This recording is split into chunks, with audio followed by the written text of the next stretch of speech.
Sino ang nagmamalasakit? Ang iyong ama't ina. Sila ang naging daan, kaya ika'y nabubuhay sa mundo.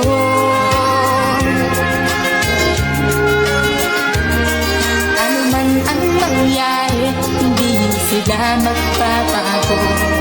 Ang mga magulang mo'y laging nagmamahal sa'yo.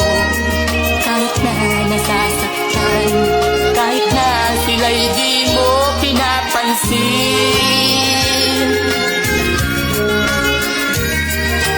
Kung nalalaman mo lang mga hirap nila,